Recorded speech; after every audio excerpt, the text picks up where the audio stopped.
Opinions expressed by the guests of Sasquatch Experience do not necessarily reflect the opinion of the hosts, sponsors, or affiliates of the Sasquatch Experience. As always, listener discretion is advised. 911, what are you reporting? We got someone or something crawling around out here.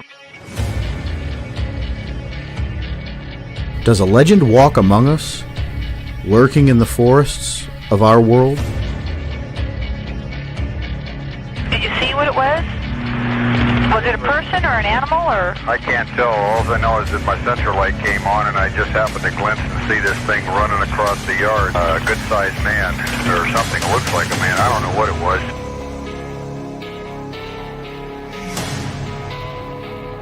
For over 15 years, we've talked with scientists, researchers, investigators, and witnesses, trying to gain insight and proof around the existence of this mysterious entity.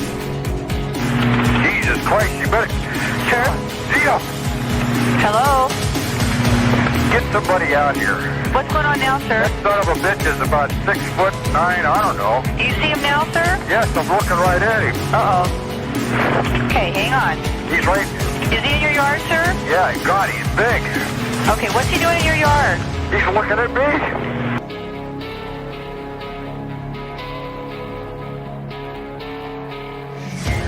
Join us as we continue into the investigation of the Sasquatch Experience.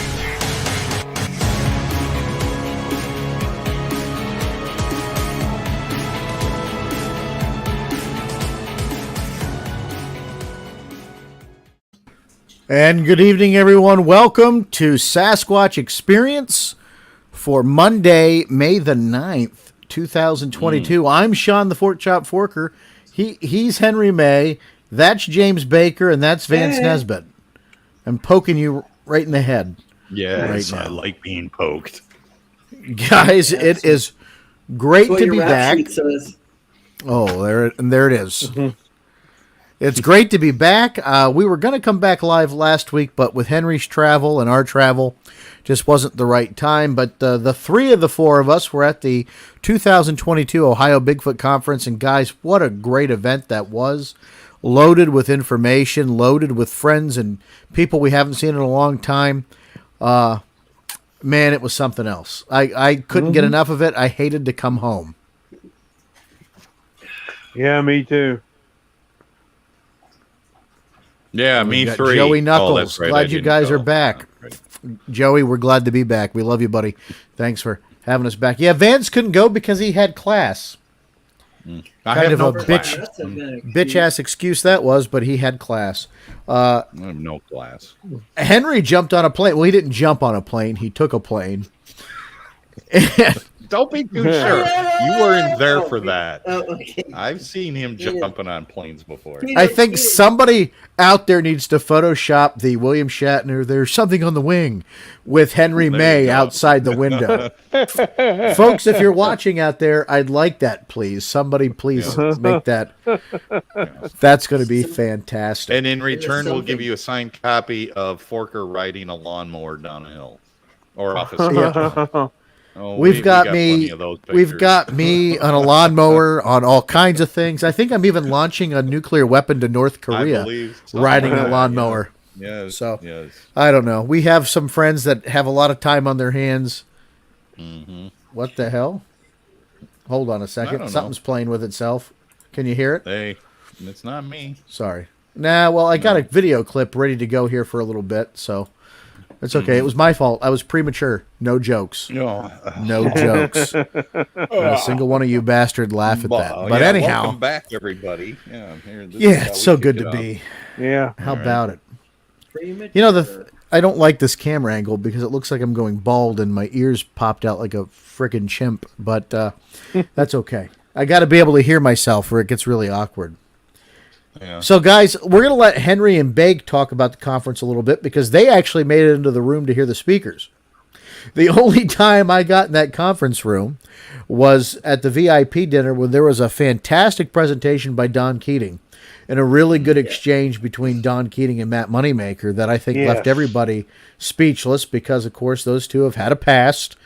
but somehow, like, Matt was able to click those questions on, and Don's total recall was just like amazing, like dates, times. Look, he was able, and Mark DeWorth there was able to, add more context to it. It really was a great surprise presentation, and I think everybody who was at the dinner really got a little something for it. It was really nice. Yeah, I actually filmed it. It's on my YouTube channel. Just look for Henry May on YouTube, and you'll see that I put it on my channel. Henry did film it. This is not what I wanted to do.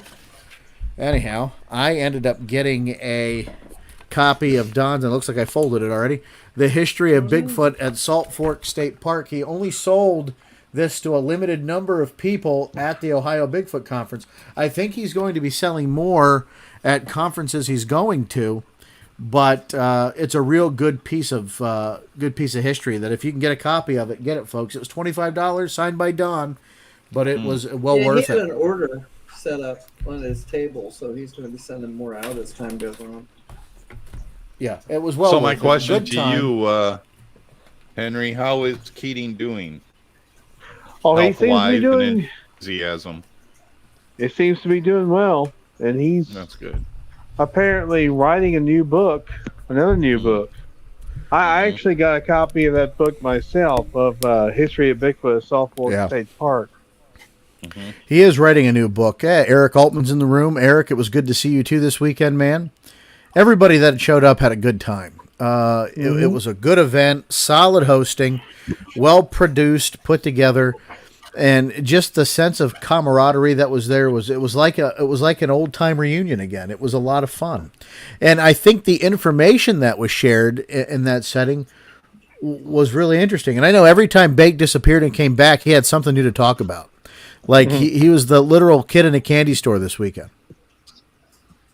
Or this past week. James, go ahead and tell us a little bit. The Q&As were actually more interesting than the actual, and the after stuff was a lot more interesting than the direct conversations. Because a lot of times, it's a prepared speech. You've heard some of the concepts, things like that. And it's always cool to hear. But like when they had the round table on the, and they're explaining too, like one of the things I thought was really neat they estimate for, they were trying to use bears as a base, and they were estimating that every 100 bears, there's the equivalent of one Sasquatch. So if you look at your state, how many thousands of bears you have, the potential of Sasquatch is that one for every 100. And then they were also talking about, and this was something that Cliff had brought up. As the fact is that if you get a moment, and you start to really wanting to learn to cast, or you have a lot of sightings in your area, start casting other things, like cast your feet, cast other people. So then you have references of, okay, well, this is actually the same size as my wife's foot, and it looks kind of like my wife's foot. So maybe it's not an unknown hominid, maybe my wife's just been out in the woods being weird, but like you can, he said, you want casts of like regular things that everybody knows exist, because then you can say, okay, well, this is a cast from an orangutan. Well, this is clearly not an orangutan, but this clearly also isn't a human. Okay, so what is different and what's the same? And he says, if you have a bunch of casts in between them, that's how you could start to like notice things. And I thought that was really interesting, but it was like a sidebar conversation that happened afterwards, because they were talking about, how many casts you have and things like that. And he goes, well, a lot of casts I have are just me like taking casts of regular things so that I can wear, I can say, okay, well, this is 3 humans that I know. This is Vance. Vance, how tall are you? 6 foot. Okay, and you weigh what? That's personal. Wow, personal. 200. All right, but anyway, like he can write down what your weight is, what your size is. He can I get where you're going with it. Right. He can measure your stride and go, okay, well, this is Vance's cast, and this is the stride he had, but this cast is got another half a foot stride, and so the height might be this much more. It really was a really cool idea to give you an idea of range of how to do things. And I could imagine, over a 25-year period of collecting such casts as to having a reference point would be very beneficial. And yeah, it seems like a really smart idea to have a catalog to go to, a physical catalog to go to, where then you can do a side-by-side comparison to something that you may find out in the wilderness. And then, no, that's a great idea. No, and that was followed up by, I had a really good conversation with David Wickham, Taters, at the Ohio Bigfoot Conference. He had a table there with the Ohio conservation officer and Hickenbottom, who was also a really interesting fellow. And he was telling me about how he's been able to cast footprints in water. So he's going to be doing a presentation. I don't want to steal his thunder, but it was just really nice and interesting to actually listen and get research techniques when you're at a Bigfoot conference. Right. For me, it wasn't like just the Comic-Con experience, right? Because I think conferences have a little bit of that to them now, and that's okay because it's a pop cultural thing. But I think this one started turning it back a little bit and made it about the research again. And you were able to spend the time to talk with fellow researchers and share technique and learn new things. And that's incredibly important now more than ever with all these new people coming into the field. And folks, there are new people coming in. Right. It's good to get people, lined up and get off into the right direction so we can get some good research going once Absolutely. again. Henry, share some of the experiences you had at the conference. Well, the presentations were really good. I enjoyed Renee's, and even though there was no PowerPoint, because thanks United Airlines, and Renee mentioned that.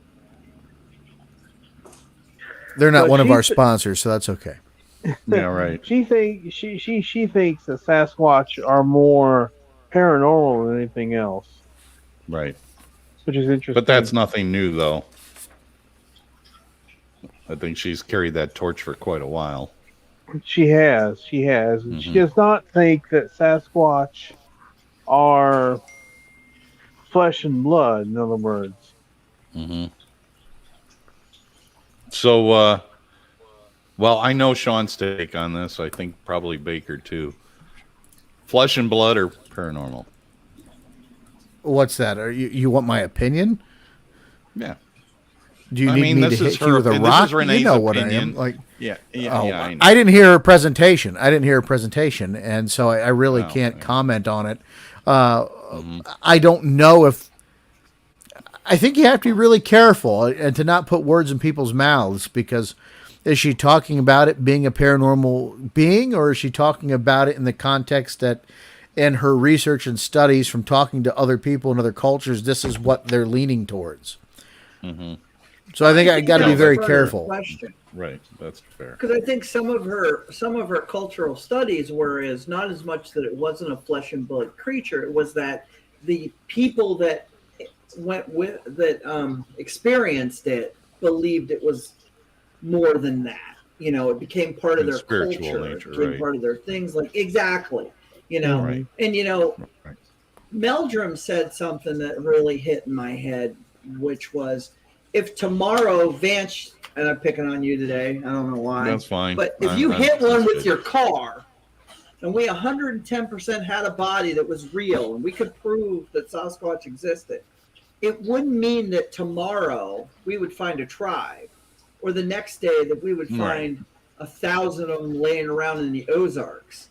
Because it's such an elusive creature. Just because you killed one and you can prove it doesn't mean that the rest of them are just going to pop out of the trees going, hey, we've been hiding, but since Bob exists, No, and that's a really good point. But like we've said in the past here, once we prove one exists, what purpose do we serve then moving forward? We're out, pros are in, and we're off, looking for Loch Ness, to use that. But in Meldrum and Baker's point here, it does bring up a really interesting point. Okay, so you prove this creature to be real because you have one specimen. that doesn't give science what the population is in order to protect it. You have no idea if you're dealing with 200 or if you're dealing with 20,000. You have no clue what the population is, and how do you protect the lands for something you only have a specimen of one? So the question I have for you all then is, we hit the end of the day, little Miss McGrady hits one with her station wagon on the way home, proves it's real. What are we doing then? What's our purpose moving forward? What are we going to be doing? For those of us that research, would you continue on with research? But, how many people are in this just to prove it exists? And then are we qualified to do the work afterwards? That's the question. I think there would be plenty of work afterwards, and I don't want to step on anybody's toes, but in my thought process, I truly believe, and you guys can chime in too, that Sasquatch in Canada and in the Pacific Northwest is going to be different than those in Tennessee, those different in Florida.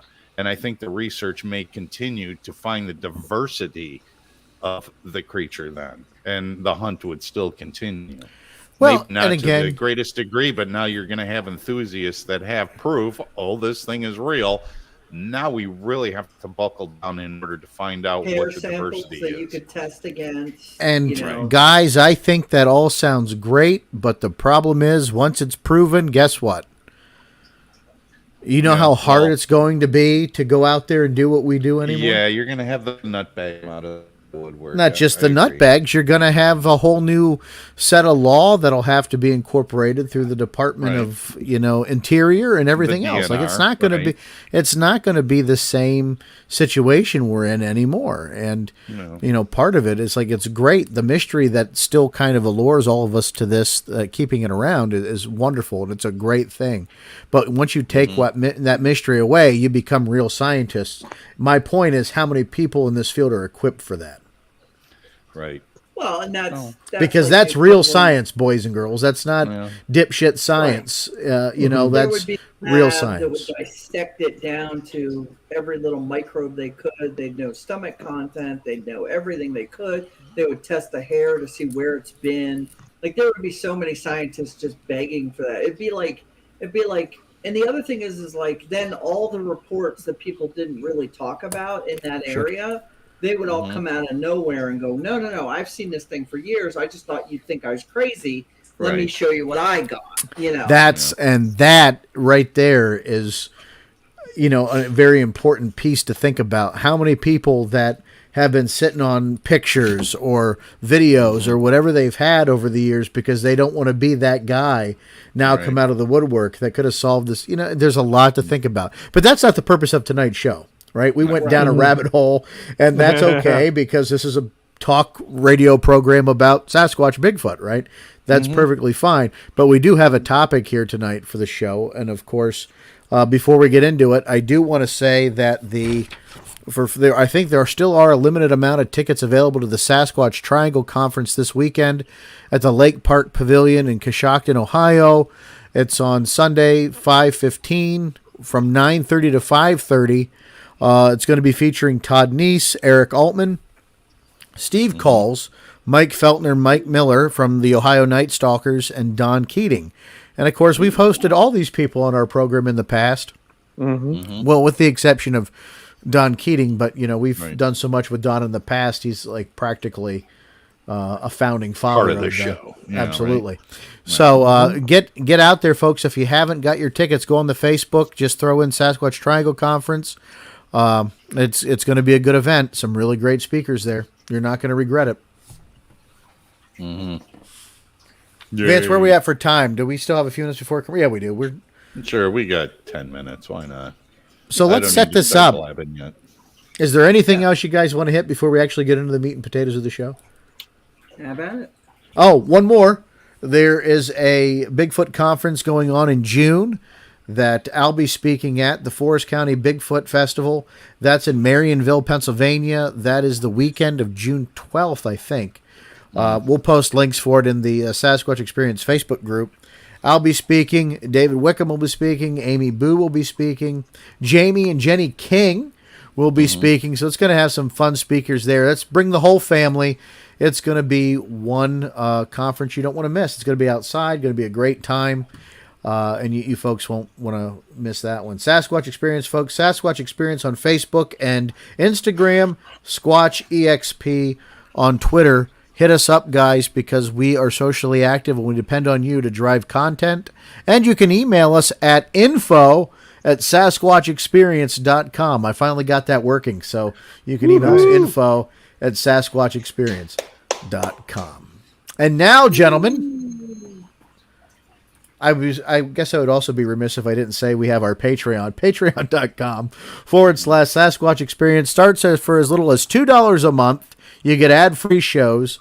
And guys, I know I've been saying it, but we do have a lot of content coming your way. We've been off for about a month and a half due to a myriad of different reasons. We told you we were going to be off, though, so it wasn't a surprise.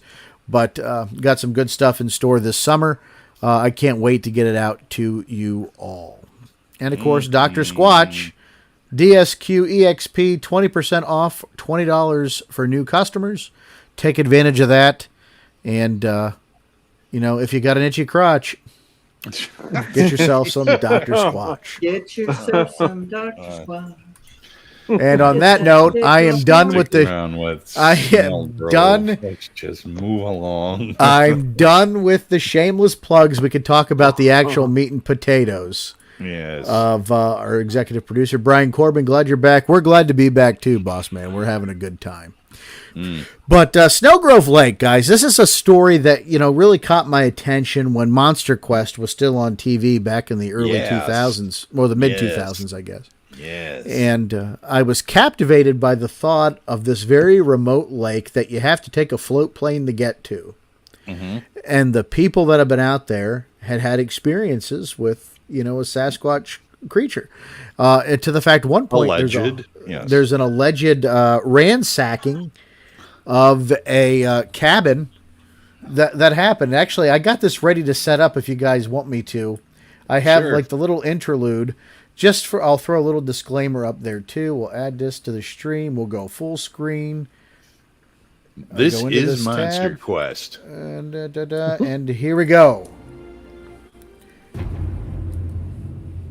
An animal that this man believes could still be around. Scott Mossbeck owns the only single cabin fishing camp on Snelgrove Lake. I have subtitles on for the hearing impaired, like myself. What? Fall, my father came in to check on the cabin because I'd forgot to put some antifreeze in the drains prior to leaving. He came in to do that and discovered the cabin had been broke into. The refrigerator was ripped from the wall. He came over here, knocked all the plates, everything off the shelves, ripped the stove out, flipped it on the ground. I came over here and I said at least he didn't get in the shower room because the door was closed, but when I opened the door, the sink was on the ground. He jumped off, bent the shower door. All the shelves in the building were ripped down. The stove pipes were pulled down, soot everywhere. Everything was on the floor.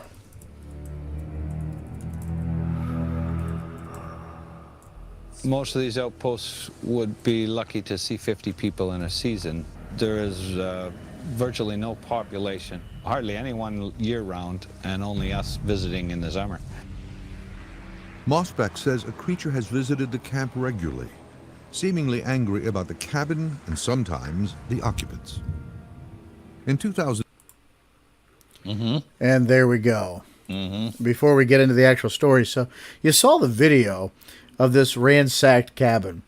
Now, before we went on the air, we talked about this, at a decent length. And, Vance, you still aren't certain you could rule out a bear.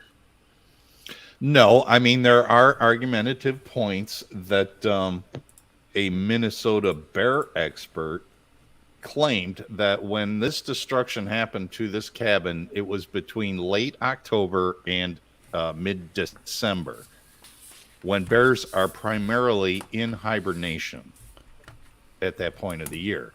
So, and the only oddity that I found to it was when in the clip you just saw, he was like, well, thankfully the bathroom door was still closed, but he opened the door and the sink was ripped down. So what's going to tear the sink down and then close the door behind it? it's either A, vandals, but then I kind of rule that out because this is the only cabin on that, or the only dwelling on that entire lake. Yeah, what's and the there's purpose? no roads to get in there. The only way to get in there is via float plane or by boat. Yeah, what they say, the closest town's have, 110 miles. Is that right? No, it was actually 200 miles. 200 miles. That's right, 200 miles And away. the population of that town was 10,000. Yeah. Right. So small population. So, okay, you got a vandal group of kids that have a lot of testosterone and hormones. And they're going to get in a boat and go 200 miles upriver to the only cabin just to trash it and then leave. Yeah. Now, again, it could be a bear. Who's to say? You know, not all bears hibernate through the entire hibernation season. Well, that's true. But again, with the bear expert, he made an interesting point that about the refrigerator, which we talked in the pre-show. The refrigerator, and I don't know that mine has this. I think it was kind of done away with within recent years anyway. Uses formaldehyde in the insulation of the refrigerator. And when the formaldehyde starts to decompose, it gives off formic acid, which is what ants have. Ants do give off formic acid, and they use it as a defense mechanism. And bears could smell that and want to tear the refrigerator apart to get to the insulation, assuming that they may come across an ant colony. Clearly, being that the cabin was left for the winter and that Mossbeck did not put any antifreeze in there would not have been any food in the refrigerator, maybe some condiments, but who's to say that any food would have been left in the refrigerator anyway. Mossbeck, he is the owner of the cabin, and he flies the fishermen up there in his float plane. It's all part of a package fisherman deal. And it is a very remote location. Dr. Meldrum, you know, there's his picture in the airplane describing how remote this area is. We're talking 250 miles northeast. So if you're looking on a map in Canada, you can probably find it. 250 miles northeast of Winnipeg in Ontario. So yeah, it's a very remote location. Well, before we get too far into this, let's quick stop and take a break, and then when we come back, we'll dive into the Snelgrove situation. Folks, I'm Sean Forker. He's Henry May. That's James Baker. Vance Nesbitt. We'll be back right after this. Stay tuned.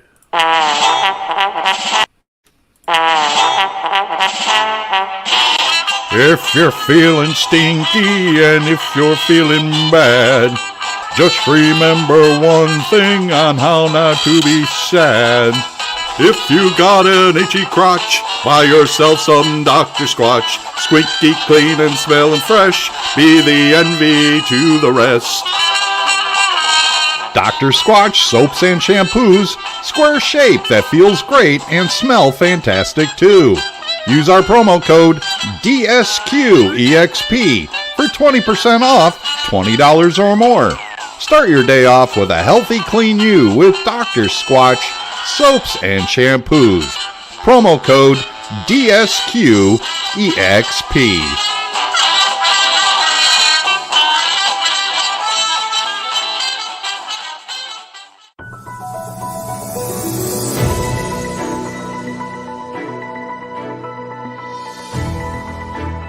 You know, I read somewhere that Hitler had a grandson who was a convicted child molester.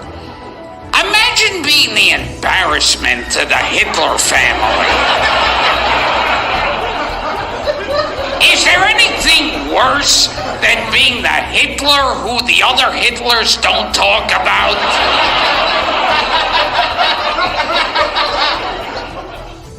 Ah, yes. It is never too late for a tribute. Godspeed to you, Gilbert. I'm Vance Nesbitt. This is the Sasquatch Experience, stranger than fiction news and stories. And of course, it's only news until everybody hears it, and then it becomes the olds.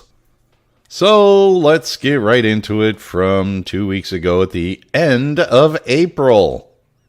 While ghostly activities manage to manifest itself in myriads of ways, from apparitions to haunted objects, the end of April saw one of the more unique accounts of something from the spirit realm making an appearance in our world, as a group of students in South Africa say they were attacked by a short, granny-like figure with dreadlocks. The eerie entity, they claim, suddenly appeared in their classroom and began slapping the children until they cast the being away using salt. Now, the case may sound a bit of mischief on the part of the students, but apparently the incident was treated seriously in the community, as not only were classes canceled for the day, but also the mayor of the town visited the school to investigate the matter. Page 2. As serious students of the strange and unusual know, mysterious creatures akin to Bigfoot are not solely an American phenomenon.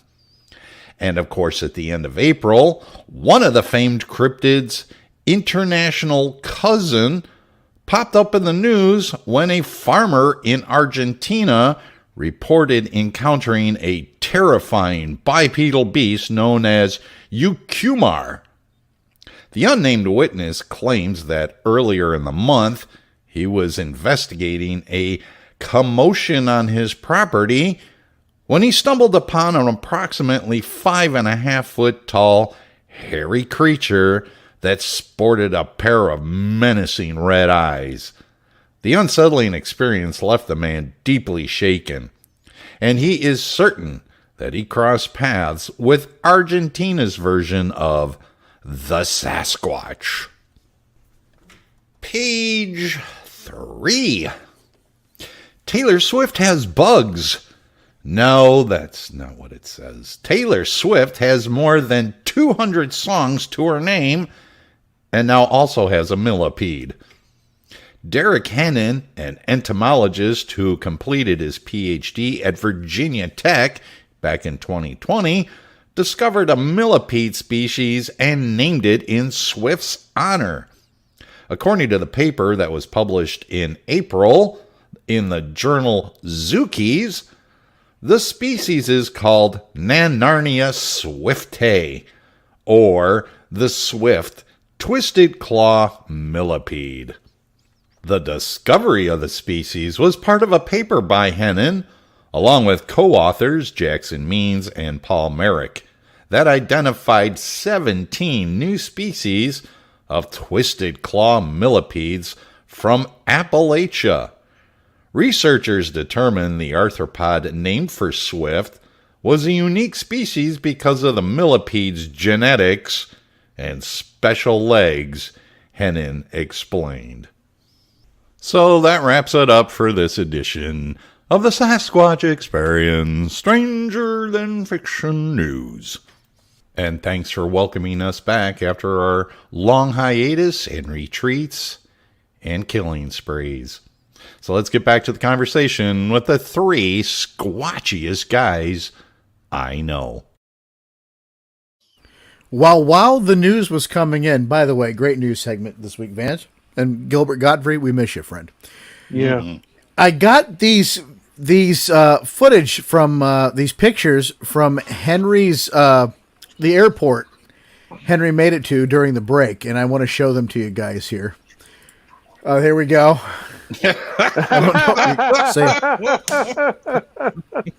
There's something on the wing. This is amazing. That actually looks like something there we else. go. That one's the best right there. There we go. I'm going to have to use that as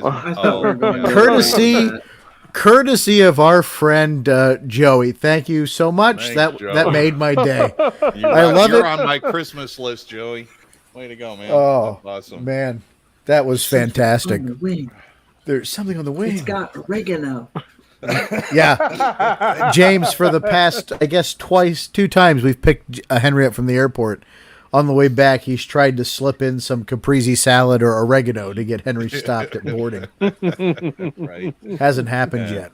Did they Anyhow. stop you for the little Sasquatch?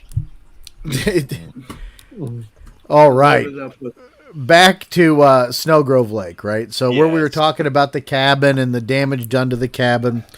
And then they decide to, hey, let's put an expedition out there at Snelgrove. And so they send out they just kind of rewind just a little bit. The owner of the cabin figured, well, what the hell? Let's put something on here to prevent anything from breaking in through the front door again. Yeah. But we'll talk about that when we get to the yeah. Okay. Yeah, we go at my pace here, man. This is my show. Yeah. So you're just a co-host. I'm the principal host. So, but hold that thought. So we throw the Dr. Meldrum on a plane. Right. Doug Hyjick, Dr. Kurt Nelson. Right. They all get on the plane to go to Snelgrove Lake, right? And the purpose of sending Dr. Nelson on the flight was, Henry, what's the importance of Dr. Kurt Nelson? DNA, right? And that's important because the owner of the cabin, they called him Scott in the narration, but his name was Chuck on the title. Right. Yeah, so I don't know, Chuck Scott. Maybe. He had the idea of Vance. Go ahead now. You can talk about your favorite part. You get screwed. Yeah, pretty much. Okay, so if anybody has seen the monster, there's a part 1 and a part 2 that was done by Monster Quest, and part 2 clearly is a follow-up. What the owner of the cabin ended up doing is he took a piece of plywood, and I'm looking at it because they never really gave the size. I'm assuming it's about 3 foot by, maybe 2.5 foot, rectangular, and he put probably close to 100 to 120 screws through there, so that the point end of the screws were sticking up a good 2 inches through the plywood, and laid it at the front door of the cabin in case something came up there. It wasn't so much to capture DNA, but if it stepped on it, it may scream and leave the property and not mess with the property. However, when he came back, he saw that there was a disturbance to the board, that there was, blood and possible tissue on there, but not knowing too much of the subject matter, leaned it up against the cabin outside, and it remained there for nearly 2 years. Yeah, and of course, degraded. Ultraviolet light from the sun will denigrate enough information in any type of DNA, but they tried, and I know Kurt Nelson did try.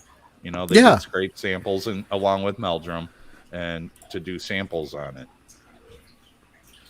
So the only thing that I have, if you're watching it, Monster Quest was generous enough to do an animation of the creature walking. If you're looking at the cabin, it came up from the right and stepped on the board, and I don't see that when Meldrum was tracing out where there was debris left on the screws. It seems to me that the heel that he showed on the screw board, that the bean would have come from the left up onto the porch and stepped on it, and the animation shows that the toes of this creature were on the board when it was actually the heel that they were showing. That's the only opposition that I have to it. Not that I'm complaining, but it's something to take into consideration. No, but it's interesting to point out because it was something I noticed when I revisited the episode. I didn't think about it the first couple times I've watched it, but when I watched it the last time, I'm like, well, if the animation is supposed to be accurate to how this supposedly happened, the way the positioning of the foot doesn't work on the board. Right. Or he's tracing it wrong. He's tracing it wrong. That's very possible. Or it just came from the left side and stepped on the board and caught the middle of the foot to the heel. And that's kind of the direction in which the show is trying to take you, with what Meldrum was tracing out where there was debris left on the screws. It does definitely look like a heel, and where the foot starts to broad out to where, the toes would be from the ball part of of me, to the toes. Part of me, though, Vance Henry Bake, is like in my gut, it's pretty ingenious to use screws. Why would you use screws and not nails? Yeah. If you weren't that influenced by the subject matter and you didn't have any preconceived notion that why would you use? I just think there's a little bit more in this guy's thought process than maybe he let on as to why he decided to use the screws, or maybe he talked to somebody and somebody said this is a good idea. Right. I don't know. It just seems to be pretty circumspect that. Circumstance that happened in that way. It's pretty ingenious. No, it is very ingenious. I would say that it would be faster to put nails in than to, put screws in. But again, we don't know. Maybe that's all he had. Maybe but if you're trying to get something though, like the screws, definitely that's better. the way to go because it'll tear flesh out when you're. Yeah, I know. I'm really having a hard time Oh, thinking about that while we're. If you have stepped on anything, a Lego. Most of us have stepped on Legos at some point in our life. Lego. It's just a terrible thing to think about. Our poor old Sasquatch friend, after he did some vandalizing and, got his just desserts. But you wonder why. Well, again, because of the time frame, there wouldn't have been any more blood left on the porch, or, anyway, I don't know. But the fact that they were able to collect something from that plywood and the screws was very interesting, because as you go through the whole scientific rigmarole, you find out that the one base pair is what makes it different than human. Right. That's pretty telling, because he said there's only a 1 in 5,000 chance then that's another human. Right. And that's pretty significant. That's, that really narrows down the, your opportunity of, what else it could be. And I'm not by any means a DNA scientist or any of that, but he made a very compelling case on the episode. No, that's true. And if it was a person, chances are they had shoes on and it would have left debris of the sole of the shoe. Yeah, absolutely. On the screws, but there wasn't any of that. And I also found it interesting, too, when they flipped the board around to the side where the screws were actually driven in from, using screwdriver, cordless, whatever, you can clearly see the plywood is stained. Yeah. And who's to say what caused the stain, but it's interesting that it's stained in the same area in which they were pulling debris off from the screw on the other side. So it would seem to me, look, 2 inches, there's some serious agony there stepping on that. Even if it's a bear, that's some serious agony.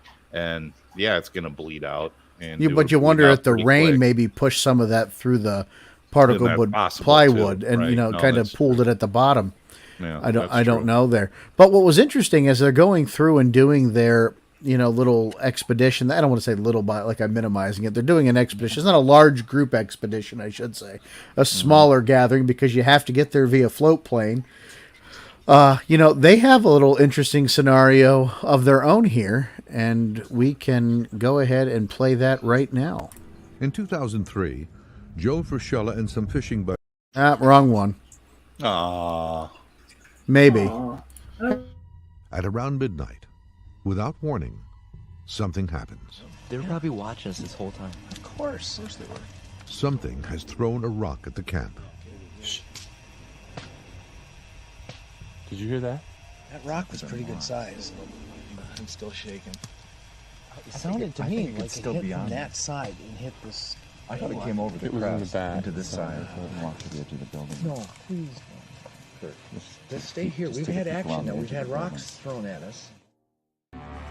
Most eyewitness encounters end as suddenly and harmlessly as they began, but not at Snelgrove. Eyewitnesses claim this beast does not seem to like visitors. Oh, I don't know what would make that sound. I wasn't that close to it, but I really heard it. I can't believe it. I really can't believe it. Without warning, a rock flies out of the woods and hits the cabin. One of us was urinating off the porch when the first stone hit the side of the cabin. This rock on the side of the building was bang. That's scary. It's amazing. It's always stuff you hear about that doesn't happen to you. I've been in the woods a lot. I camped a lot, and I was out in the woods all by myself last night. Camera crews scan the immediate area with the night vision and thermal cameras as the team retreats into the cabin. And there you go. So one of them decides to go out there and take a piss off the deck, and here comes a rock. You know, what's throwing rock? What else is gonna throw rocks out there? Well, no, I don't know, something with an opposable thumb, unless it's a bear that can scoop up a rock and toss it with an arm swing. But I don't see that happening either. I was with Billy Willard, Phil Bracco, and a friend of mine. We were out at Gray Station, and as we were packing up to leave an area, we had a rock thrown at us, and it wasn't a little rock; it was a softball-sized rock. Zoomed past my face, probably missed me by a couple inches, missed the back of Billy's head, probably by almost, a little bit of the, equal distance, if not a little more. But that caught our attention pretty quick. And, let me tell you, just from the experience, that there's nothing more that's a little bit more alarming than what the hell just threw a rock at me. Right. And when you're 200 miles away from civilization, the possibilities of it being somebody else becomes very limited, becomes almost null. And as you start talking to other people, like that's episode 1. You go into episode 2 when they go back, because after episode 1, besides the evidence they collected and they have the rock throwing, not a whole lot of significant things happened. Right. It's till they go back in episode 2, and when you have Dr. Esteban Sarmiento, you have, I think, Dr. Greg Bambanek was on that one, Henry? Yes. Dr. Juice? Was. Right. And then Doug and his son Blaine Hijack were on the episode, and of course Dr. Meldrum, because it's not an episode without Dr. Meldrum. And what does anything interesting happen in that one? I can't remember. I didn't get the chance to finish that one. Well, the only thing that was interesting, Esteban, referred to the fact, because he's a primatologist, and he concurred with the fact that there would be nothing else unless it had an opposing thumb that could throw anything. And that wood knocking is very, what's the word I'm looking for? It's very established in the primate community that they will bang on a tree. I will bring up a different point about the banging on the tree thing a little bit later on, but the food source, he definitely proved the fact that there is an abundance food source there for a very large mammal to be able to survive without a whole lot of effort. And I believe even Dr. Meldrum in the second episode, I believe it was Dr. Meldrum, walked up on the ground grouse, and they're extremely meh. They're kind of like robins here. You can almost walk up on them before they take off. And in order to pounce on a grouse, all you need to do is get within 3 feet of them, and you could pounce on something like that. Great food source, great water source. Moose frequent that area just to get the water vegetation out of there. As Esteban explained, the tubers are extremely high starch and very nutritious for a large mammal to be able to survive on. As far as activity goes, in the second one, no, they had no activity. It was in the first episode where they had the rocks thrown while they were at the cabin. Now, I was in talking of something more current as I was going through doing some prep for the show. You get these second and third hand accounts of different sightings that may or may not have happened of people, going to Snelgrove. It's not, I always question them because it's not a place you can just go to. So there's going to have to be some kind of record of, somehow them getting to this area. Right. And like what I was reading didn't make a whole hell of a lot of sense to me in terms of, reliability. But even when you go into like the BFRO database, it doesn't seem like there's an awful lot of,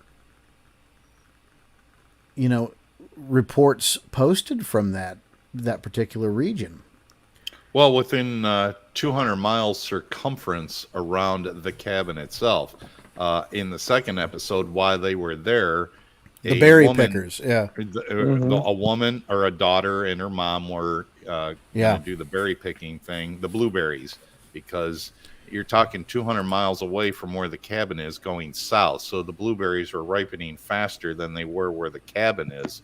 You give it 2-3 weeks, and then the blueberries are on the So that kind of led their thought process to maybe this creature is moving as the blueberries are ripening, moving further north, and the mother and the daughter both witnessed this, in which the daughter described as an 8-foot tall creature with blacker than black hair on it, to quote her pretty much specifically, that walked off into the brush when they were in their pickup truck, and the mother just refuses to ever go back to the area to ever blueberry pick again, which I can't say I blame her a whole lot on that. Yeah, it's kind of interesting that happened like right as they're filming the episode. Right. But like he made it, the fact that he made the point about the blueberries, though, I thought that was really interesting. I think it was Dr. Bambanek that made the point about the blueberries as they're ripening, further away. And the blueberries that were around there were green, probably didn't taste the best, probably, not what they're looking for. But again, just kind of, cascades the fact that there's food source available for these creatures that, they need sustenance to keep going. And as we've talked about in other shows, you want, what's the least resistant to get? How do you maintain your diet and your energy without expending it all to get it? Right. Exactly. And these are large creatures. Like if you go to the beginning of the episode, they compare the size of a Sasquatch in that area to a Kodiak bear. Right. Right. Oh, yeah, that's true. On its hind legs. Right. You move slow, down even by weight, but you move down the latitudinal areas, and you see that they start to change. They get smaller build. As you pointed out, Vance, you get to Florida, they're significantly different than the Bigfoot sightings and reports you get from the Pacific Northwest and Canada, right? Right. Which requires probably different food sources and different levels of diet. And it just gets real interesting because these remote areas, how many other Snelgrove Lakes are there? Areas out there that we don't get a lot of sightings from, that probably get frequent activity, but they don't even have to be as remote as Snelgrove Lake. No. How many areas in our own backyards, in Pennsylvania, in Illinois, in Mississippi, remote areas that people don't get to a lot, right? That may have encounters going on that we just don't get to, that we don't even hear about because, or you go to that point that, these people just sit on this stuff until the day happens where, it gets hit with the station wagon and then it's, brought on. But Snelgrove Lake was always that place that kind of captivated my heart because of its remoteness. I think maybe because it was on Monster Quest and I was, really enthralled with it back in the day, but it's screwboard that got me on that episode. It's absolutely a brilliant idea, though. Ingenious. Absolutely. Yeah, no, it's a brilliant idea. And even if you set those up as traps off trail, but then, what's the guilt complex when you have a 7-year-old, hiking with mom and dad and decides to run off the trail and step on that thing? Not something I'd recommend to do. Good. No. Here, right? Where the population density is higher. Yeah, you do it on private property, that would make perfect sense. But, doing it on a public lands, I wouldn't recommend it. Yeah, I'm with you. It would be a great way of being able to trace at least some sort of evidence, or keep trying until you do get the evidence. Well, and you'd wonder if they if they do more than one screwboard around Snelgrove, because there was if you remember the one story from the guys that were, they went out there off season or to do some, what was it? Fishing. The fisherman, David Regal. Actually. Right. Actually, let's play that. Well, in 2007, there was a bunch of us that, actually 5 of us that went up fishing at Snelgrove Lake. Dave Regal was a member of a fishing party staying at the cabin. His second night at Snelgrove Lake would be a night he will never forget. Because it doesn't take me long to fall asleep, and I was tired and relaxed, and I'm a sound sleeper. And all of a sudden, heard this big crash, and didn't know if somebody fell out of bed. I kind of sat up, looked around in our room, because there was 3 of us in our room, and everything was fine, and started to lay back down, and all of a sudden there was another, like something was throwing at the cabin, and the cabin kind of shook. And not knowing, it woke all of us up. And we all went out into this big room where the dining area is, and saw that out on through the patio doors, out on the deck, table was knocked over, chair, the rod case, my rod case, which is about 6.5 feet long, was laying down like it had bounced back off something. There, you know, some intense activity going on. And what else is going to do that? Like, you start to lose the levels of practicality of what else it could be out there, messing with these people. Is it a feral person or somebody who just lives out there and doesn't want people to be pissing around the area? I don't know. Well, maybe that's what Bigfoot is, a feral person that doesn't want other people out there messing around on their land. I don't know. I don't know, but if you're going to be shaking a cabin, that takes some serious strength. Bicep. You're talking abstract. I ain't going to be doing it. And bicep. How about it? You're going to be shaking a cabin, slapping a cabin. We've heard that story how many times? How many different stories do we hear where a remote cabin is, having, at least what it sounds like to the, witness is if it's a hand slapping the side of a wall. That seems to be pretty common. But we've also heard stories of motorhomes, trailer homes that have been shook violently with the occupants inside. I don't know that bears do that. And it when you look at a black bear is not that big. I mean, no. On its hind legs, they can stand, 6 feet tall, but it's, 225 pounds. And if they're in an area where grizzly bears are not, and yet this thing is shaking a trailer, viciously like that, you have to kind of leave the option open that it might be something. Yeah, well, you look at the design of the cabin, too. It is built up on those little pillars around it. Right. So you're talking about something lifting up. Right. To shake that thing. Yeah. Henry, Baker, what do you guys think? I'll tell you what, it's hard to reconcile this with a human, because unless there's somebody out there who lives in that area year round, lives in the woods, that's doing this stuff, it's hard to reconcile that to be the human. It's certainly not a bear, I can tell you that much. James? Well, I think a lot of it comes down to is like what kind of side things were done, like he put out the board and things like that. Did he put it back out, or should have he, if it's a powered camera or a powered cabin, throwing cameras out there might solve some of it, but at the same time is like, if this is consistently happening, I mean, I'm sure his insurance company loves him. But right. That's a good point. How did he explain that? Like, oh, hey, somebody destroyed my cabin, and did the insurance investigator go up there and go, yeah, I don't know, a bear did this. Here's a check, or is he under investigation right now? Well, that was never disclosed in the episode, but Mm-hmm. in the video of the damage of the cabin itself, it clearly states at the very bottom, this was shot for the insurance company. That's why he shot that video. It wasn't done for Monster Quest. It was done for, an insurance claim. It just happens the fact that you have it, you might as well use it on Monster Quest, right? Exactly. Yeah. Oh, yeah. Why not? I mean, well, and it's good to have, because I would want to see the damage they're going to talk about.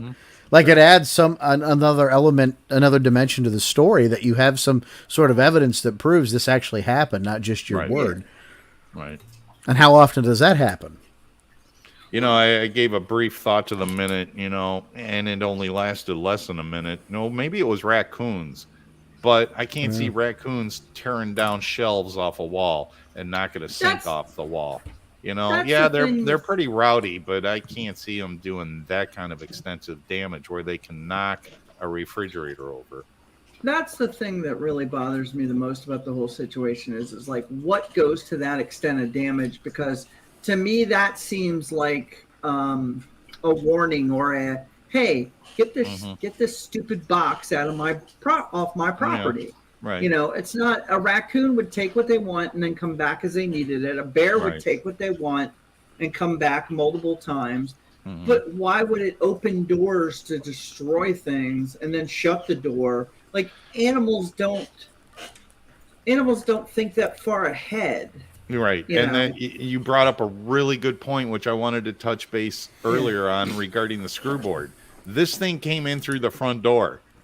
Okay, a bear can kind of manipulate a front door somewhat, but this thing came in through the front door. It didn't knock down a wall. It didn't punch through a window. No, it came in through the front door. That takes an intelligence level in order to figure that one out. Yeah, it does. Well, gentlemen, we hit that point of the night already. I'm sorry. We hit something? Yeah, we did. We hit something. It's time to call it quits for the evening. What a good show. I think we could have went on for this for a little while longer, but time just doesn't permit it. Again, folks, find us on Facebook, Instagram, Sasquatch Experience. Find us on Twitter, Squatch EXP. Our Patreon, of course, for as little as $2 a month, gets you ad-free shows and a whole slew of extras we got coming your way. And, maybe some autograph to these. Be going after. There it is. That's the one I want. You got to send that made my night. That made my night. Send that to me. Something on the wing. Folks, find us on our website, SasquatchExperience.com. You can find all our social media links there. I'm Sean Forker. He's James Baker. That's Henry May. And that's Vance Nesbitt. See you next week. We'll have a good show for you. Stay close to the social media because that's where we make our announcements. Henry, give us those closing words. Y'all be good or be good at it. See you next week, folks. Keep on squatching.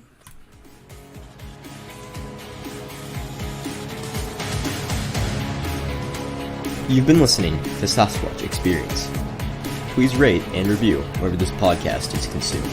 To share your experience, visit us on Facebook or email us, squatchexperience@gmail.com. Keep on squatching.